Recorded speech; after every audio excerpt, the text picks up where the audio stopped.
Hello, everyone. My name is Howard Garrett. I am the Ward 2 Democrat chair. Me and Ben are here today with Oye, who's running for DC at-large council on the Democratic side. We're here to ask questions about concerns that are related to Ward 2 residents to see how, if elected, how he would benefit and serve our community. So we're excited to have a conversation with him to see his vision and his goals and how he can make Ward 2 better as a council member and how he can support us as residents. Ben, I'll turn it over to you. My name is Ben Daly. I am on the Ward 2 Democrats as our communications chair. I'm also a Logan Circle resident and ANC Commissioner for 2F04. Excited to be here with candidate Oye for City Council at large. Please introduce yourself, sir, to Ward 2 voters. Absolutely. Thank you so much, Ben. And hello, Ward 2. My name is Dr. Oye Owolewa. I'm a former ANC Commissioner, current shadow representative for DC State. And I used to work in Ward 2. I used to be the pharmacist at the Rite Aid at 2525 Wisconsin Avenue, right in Glover Park. And I'm really excited about this opportunity to run for council at large, trying to get people employed, revitalizing our downtown space, and even bringing much needed investment to our healthcare infrastructure as well as to young people, whether they're going into elementary school or trying to make UDC tuition free so people can go to college without student debt. Really excited to be here. And I do believe as an at-large council member, we can have a very big impact in Ward 2, whether you live in Georgetown, whether you live in Shaw, Logan Circle, or even downtown, really trying to make sure we develop the inside of Ward 2 as well as the rest of the district. One question I've asked a lot of people is the chance to kind of talk about your background, Yeah. right? And how you apply that background to the role that you're running for.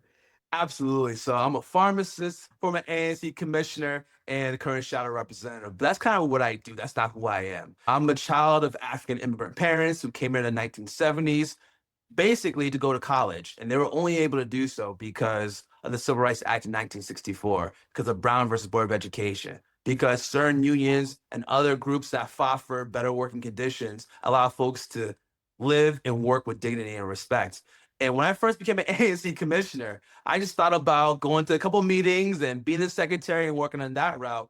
But I also brought all of that work and all those things inside of me into the role. So whether it's health pop-ups, whether it's doing things for the immigrant community, like doing immigrant town halls, I seem to always carry that with me from ANC to current shadow rep. An at-large council member, I wouldn't necessarily be doing something different, but I'll be able to do something at a higher capacity and with bigger impact. So as I helped mostly minority business owners learn how to get grants, contracts, certifications, now with being able to have budgetary powers, being able to have oversight powers, I can make sure the government works better for folks. As someone who has done health pop-ups, knows insurances left and right, I'll be able to go to Ward 2 hospitals, whether it's MedStar, whether it's Georgetown, whether it's GW, and ask them, how are they implementing Healthy DC? How are they implementing other insurances? How prepared are they when the big, beautiful bill cuts come down the pike? And how do we make sure we don't leave people behind? Right now, there are a lot of seniors that live in Ward 2. How do we help them age in place? How do we make sure they're not displaced? And how do we make sure they're not falling between the cracks of DACL? As an at-large council member, I'll make sure that the government's more efficient. I'll make sure that they're communicating more to bring the cost down, and we'll be able to afford some of the other things that other progressives like to talk about, but may not understand how to pay for. We can save money by doing it the right way and also being proactive. Shoveling during the snowstorm and not waiting for ice to freeze over sounds like a small and simple thing, but it costs us days of productivity and thousands of dollars that we didn't have to do. We need to be more proactive in the council and as in DC government. And as a scientist who thinks about data, looks at ROI, I believe it's really important to be good stewards of people's tax dollars. So I bring all of those things plus more to the council. And based off the work that I've been able to do with very little investment, I had a little investment as an ANC, even less investment as a shadow representative. But we've been able to make a lot of things happen based off of the relationships that we've had and also make sure we manage our time and our resources to have the maximum impact. The first question revolves around one of the main concerns residents are dealing with right now within Ward 2, and that's public safety. So our first question is, what strategies would you pursue to improve the public safety and the community well-being in Ward 2, to include all of our neighborhoods, downtown, Logan Circle, Shaw, DuPont Circle? What is your plan and vision to solving the current the current situation that we're in right now? Much like being a pharmacist, we have to look at the data and make sure we use evidence-based information. Number one, we have to have programs for young people to stay involved, whether it's investing more in a summer youth employment program or even having opportunities for these kids to enjoy themselves safely. These are the same young people that lost 2 years during the pandemic and socialization. We had to make sure we develop them not only for right now, but also for the next few years as they become adults. Number two, we had to fix the OUC system.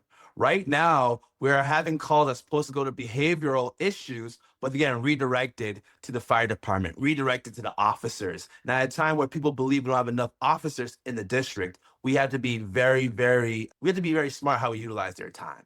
So I know this conversation is about the curfew. Right now, the data shows that the curfews on its own do not work, and we have to find ways for young people to be safe, excited, but also to be active. The fact that kids are outside at midnight shows that they probably are not active enough between 3 o'clock and 9 o'clock. Because if they're working, if they have after school programs, they may be too tired to go outside.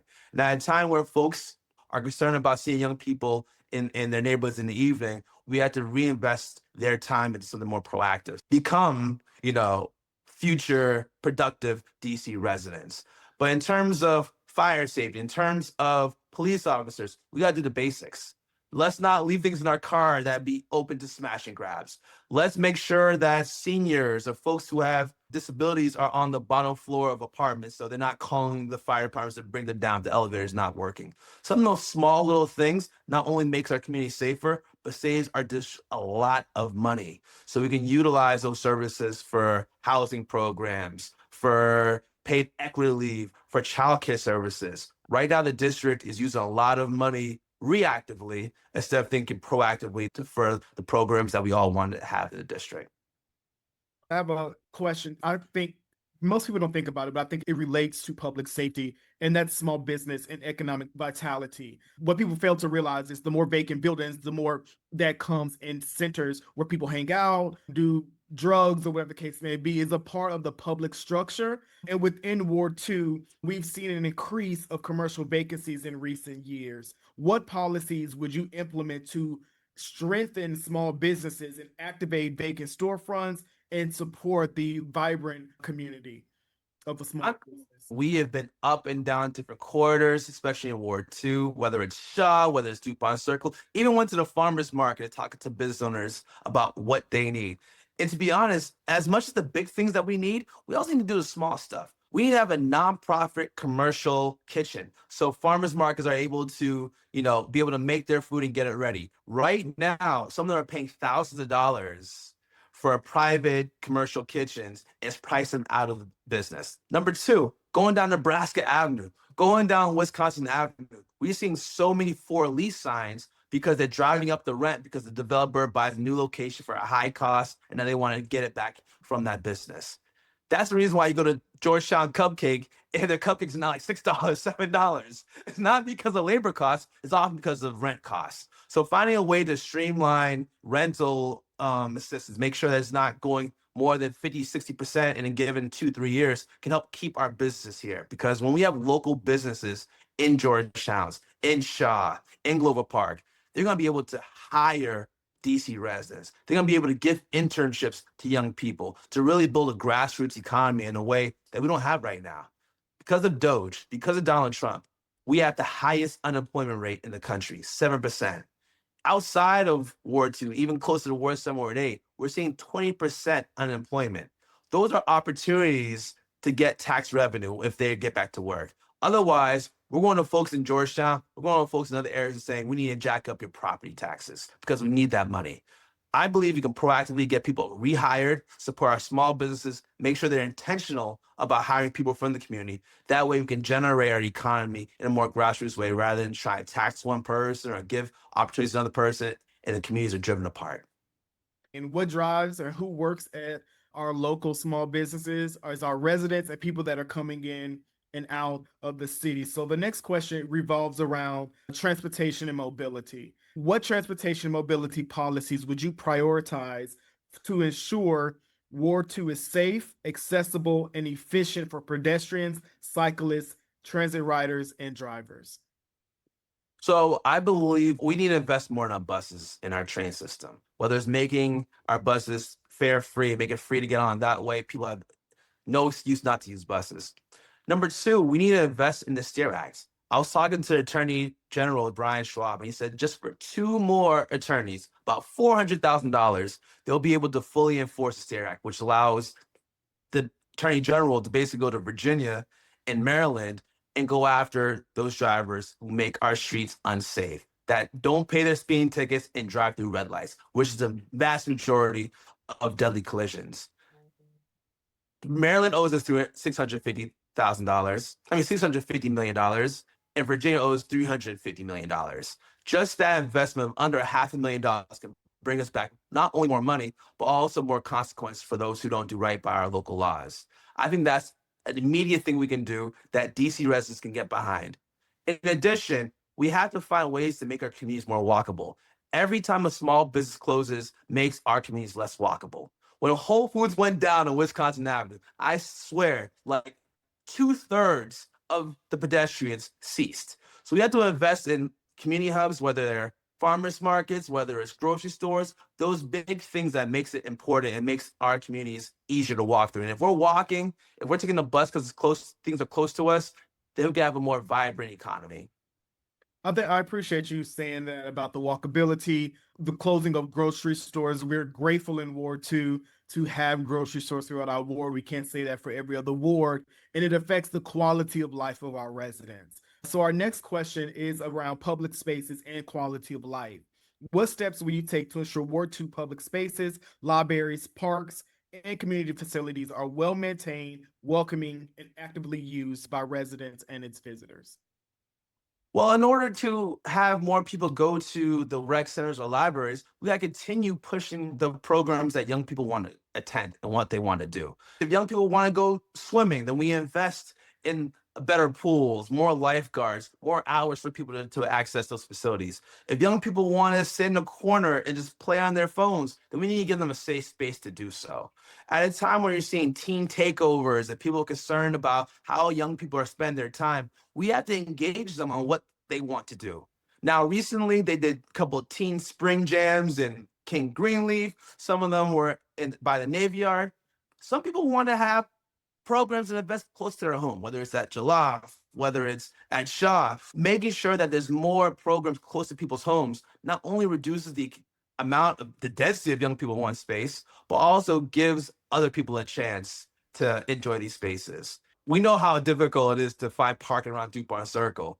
But at the same time, we want to be able to find programs and events for folks from all different walks of life, all different backgrounds, folks who are natives and those who are not natives, to find also those fun things. And I think it's important that if we're using taxpayer dollars from all district residents, that we find programs in their specific community, at least close to. In terms of the library, they're doing great work. We need to promote that.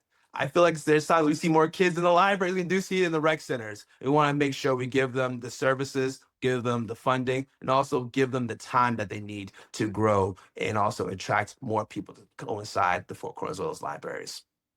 You said some great things, especially about engaging our young people. I think we oftentimes we answer questions for them and we make decisions without them at the table, and we also make decisions that are not effective.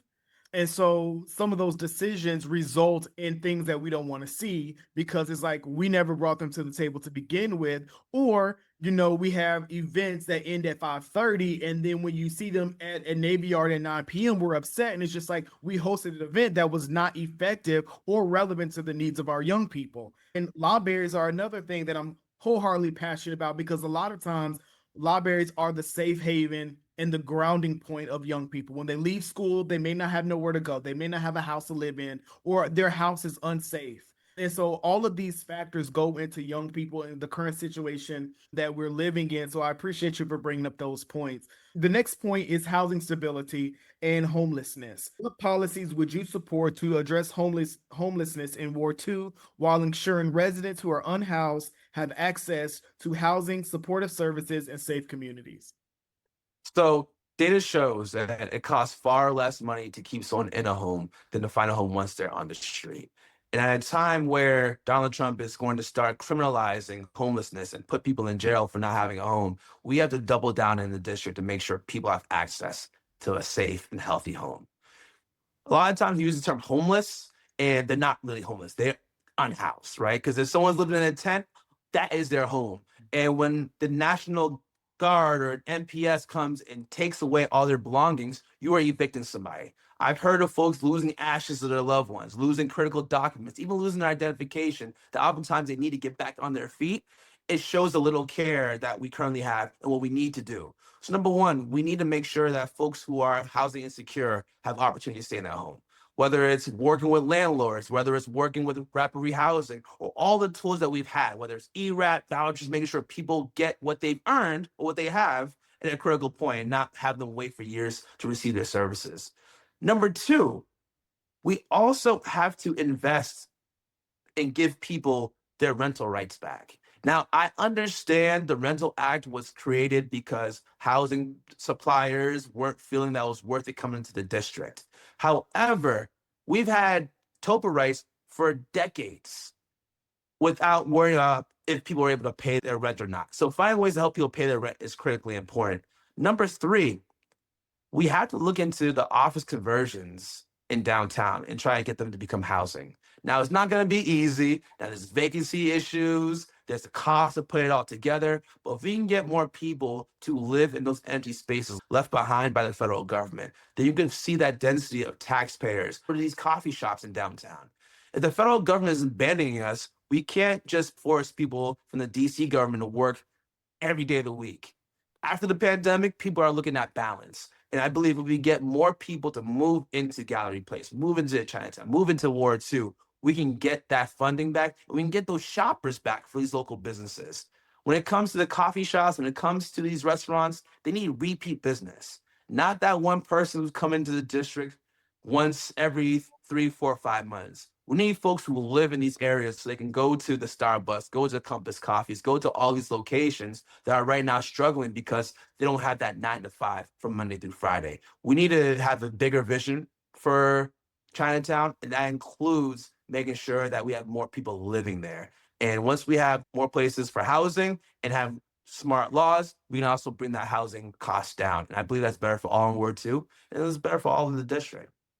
I just wanted to take a second to dive a little deeper into what Yeah. you're saying about folks getting their rental rights back. Yeah. And what you've seen happen over the last number of years and what you Yeah. might do policy-wise to try to address it. But when elected Yeah. to at-large council member. So as an ANC commissioner 6 years ago, I was able to save some seniors, about 6 or 8 native Washingtonians from being displaced by a greedy slumlord millionaire. And we were only able to do that because they had their TOPA rights. And with the Rental Act, we saw about 2/3, if not more, percentage of district residents lose their rental rights. I will fight to restore people's TOPA rights. I think it's important to attract good developers, housing opportunity, housing providers. And I believe a great opportunity is doing that in downtown with all these office spaces. Easier said than done. So we're probably gonna need zoning changes. We're probably gonna need all the ANCs. I'm glad I'm talking to 2 ANCs right now in Ward 2 because I'm gonna grab y'all together because we can figure out a real plan that can really reshape and rebuild this district. We need social housing. We need stronger landlords. We also need to make sure that people are paying their rent and helping them do so, helping them get jobs, because it doesn't matter how cheap you make rent. If someone doesn't have an income, they can't make rent. So bringing jobs back to the district, working with the business community, working with the current programs like Project Empowerment that creates almost a 6-month DC paid program for people to be pipelined into jobs, using the tools that we already have at a higher scale to make sure that we get the district back at work. I think one of the things that I've noticed as an ANC commissioner or also working in housing, that a big thing or a big disconnect from people getting vouchers or people getting with their caseworkers is the lack of oversight and accountability from the government agencies. There's no communication between agencies. There's no streamlined processes for residents to understand that just because you have a voucher does not mean you can go live anywhere in the part of the district. You do have to pay a difference depending upon where you are. And it's all about like the training, the processes, the education. So the next question leads to accountability and results. If elected, What measurable goals or outcomes would you commit to achieving for Ward 2 during your first term? Traffic safety, making sure there's fewer people, if not anybody, getting hit or being severely damaged by vehicles. A year and a half ago, I was in a hit and run car wreck and I ended up in the hospital. And I saw how many times I was able to could have fallen between the cracks in healthcare. We need to make sure there's nobody getting hit by cars, whether it's in DuPont Circle or even Glover Park. Another thing is make sure people are back at work. I mean, we saw a lot of residents who work for the federal government, whether there's two-parent households with federal workers or even just one, and it completely shaped how lives are. I mean, folks who are holding tight, folks who are missing rent, folks who you would never have thought would have been in economic peril, getting unemployment down and bringing the real careers back to the district to rehire federal workers at a same level playing field. Last but not least, getting more kids into college. You know, a lot of these young kids, especially the ones cutting up right now, if you were to ask them what they wanted to be in 5 years, they wouldn't be able to tell you. And for the past 12 years, I've been in classrooms just getting kids interested in science and knowing your background in development, just getting these young kids, regardless of their background or races, just thinking about what they can be allows them to be better district residents regardless of their age. So getting young people more involved, getting our healthcare system right, but also getting employment up, in my opinion, will really improve our economy and improve our public safety. Last question kind of flows great into this is about equity and inclusive growth. How will you ensure that Ward's 2 economic growth and development benefits long-term residents, workers, small businesses, and not just new investment? You know, at the end of the day, we've had thousands of conversations, especially in Ward 2 over the years. It seems that everybody wants the same thing. But sometimes we're in different silos, sometimes we're in different camps, and we often have different approaches to get there, whether it's our team curfew and public safety, whether it's how we bring investment back into the district versus making sure we're not cutting social services. If we all sacrifice a little bit, but all gain the most, then we'll be able to come back to the drawing board. We've had conversations with people who we thought would be diametrically opposed, and we were able to find solutions inside of them. For example, when it comes to small businesses, a lot of people believe that you either got to be on the side of the owner or the side of the people. But when you have conversations about reducing or stabilizing the rent so owners can actually pay their staff more and not worry about going out of business, then everybody comes together and figures out how to continue working every day. As an at-large council member, I want to have Ward 2 conversations in Ward 7. I want to have Ward 8 conversations in Ward 3 and understand that there is a big Venn diagram and most of us are in the middle, want to do the same thing. So at the end of the day, I want people to trust our vision, trust our guidance, trust our actions, but most importantly, trust each other because we can figure this out together. Now, it doesn't mean we have to agree with every final point or how we get there, but if everyone does their own part as ANC commissioners, if everyone does their own part, we get far closer to the goal at the end of the day versus everyone's trying to play whack-a-mole, do one thing, take one step forward, 3 steps back, 2 steps forward, 5 steps back. And it seems as if that happens far too often in the district. Thank you. Well, we appreciate your time. Before we go, we'll give you one last word to Ward 2 residents as to why they should vote you as the next DC at-large council member. Absolutely. Thank you so much for this opportunity. As I said before, I'm the local shadow representative fighting for DC statehood. We fought in the halls of Congress. We went to Utah when Senator Mike Lee was doing harm to us. Same fighter, new battle. As the next at-large council member, I want to make sure we bring jobs back to the district. We hire many Ward 2 residents who unfairly lost their jobs to make UDC tuition free. So a lot of Ward 2 residents and kids can go to either UDC for no charge, or you can go to another school using that as leverage to get more money back. And number 3, we had to fix our healthcare. And as the first healthcare working at-large council member, I'll do the little things to make sure that our insurances are more efficient and it doesn't have to cut people off of their Medicaid or Medicare as these new huge cuts are coming from the federal government. Same fighter, new battle, but ready for the challenge. Thank you so much, Oye, and good luck on this journey. Thanks so much.